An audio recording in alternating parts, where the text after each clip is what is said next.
নমস্কার বন্ধুরা, welcome back to my channel Bangali special রান্না। আমি নিয়ে এসেছি আজকে একটা দারুণ মজাদার রেসিপি, আম পোড়া শরবত। তো চলো শুরু করা যাক। এখানে দেখো একটা বড় সাইজের কাঁচা আম আমি গ্যাসের মধ্যে এইভাবে পুড়িয়ে নেব। অনেকে ওই জালতি ব্যবহার করে তার ওপরে আমটা রেখে পোড়ায়, কিন্তু আমি এইভাবেই পুড়িয়ে নিই, এটা আমার সুবিধা মনে হয়।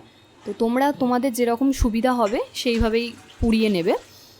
তো দেখো আমার এখানে আমটা পোড়া হয়ে গেছে। এবার আমি একটা বাটিতে জলের মধ্যে আমটাকে তুলে নেব।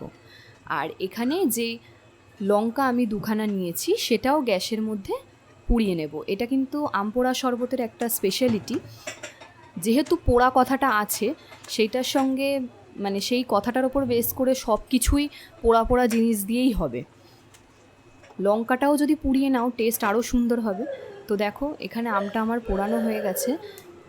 এবার আমি আস্তে আস্তে যে আমের পোড়া খোসাগুলো ছিল সেগুলোকে ওই জলের মধ্যে ছাড়িয়ে নিচ্ছি।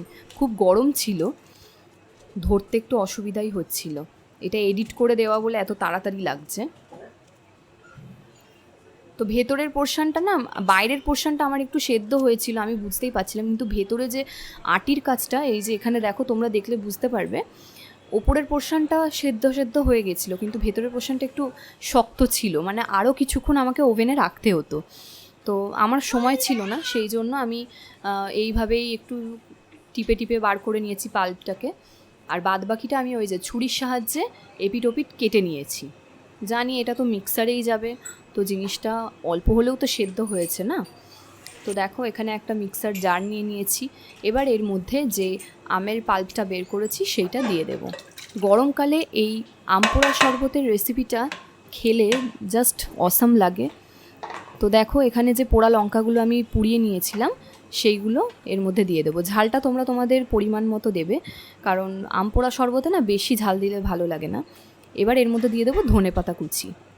ধনেপাতার ফ্লেভারটা খুব দরকার, নইলে খেতে টেস্ট হবে না। আর এখানে আমি নিয়েছি ব্ল্যাক সল্ট। আমি এটা কোনো পরিমাপ করে দিইনি, আমার যতটুকুনি মনে হয়েছে আমি দিয়েছি, তোমরাও তোমাদের পরিমাণ মতো দেবে। এবার দিয়ে দেব 3 টেবিল স্পুন চিনি। যেহেতু আমের পরিমাণটা কম, সেই জন্য চিনিটা একটু কম করেই দেওয়া হয়েছে। এবারে আমি এটাকে ভালো করে ঘেটে নিতে হবে। তো দেখো কালারটা কি সুন্দর এসছে। এবার এর মধ্যে আমি দেব ভেজে রাখা যে জিরে ছিল সেই জিরের গুঁড়ো। আমি এখানে গোটা জিরে শুকনো খোলায় ভেজে পাউডার করে নিয়েছি। তো দেখো আবার ওইটা দেওয়ার পরে আমি মিক্সার ঘুরিয়ে নিয়ে এর মধ্যে দিয়ে দেবো বরফের টুকরো। তো ঘরোয়া উপকরণ দিয়ে খুব সহজেই তৈরি করা যায় এই রকম আম পোড়া শরবত। বাড়িতে কোনো গেস্ট এলে তাদেরকে গরমকালে অন্য কিছু দেওয়ার থেকে যদি এই রকম রেসিপি তোমরা বাড়িতে করে দাও, তারা খেয়ে তোমাদের খুব নামই করবে। তো দেখো আমি একটা গ্লাসের মধ্যে ঢেলে নিচ্ছি। গরম যখন পড়েছিল তখন এই রেসিপিটা করা হয়েছিল, এত সুন্দর খেতে হয়েছিল। এবার এর মধ্যে আমি ঠান্ডা জল মিক্সড করব, নইলে ওই রকমভাবে খাওয়া যায় না, খুব টক লাগবে। তোমার যদি আমার এই রেসিপি ভালো লাগে তাহলে অবশ্যই আমাদের চ্যানেলে কমেন্ট করে জানাবে যে কেমন লেগেছে। আমরা চেষ্টা করব সেই কমেন্টের রিপ্লাই দেওয়ার।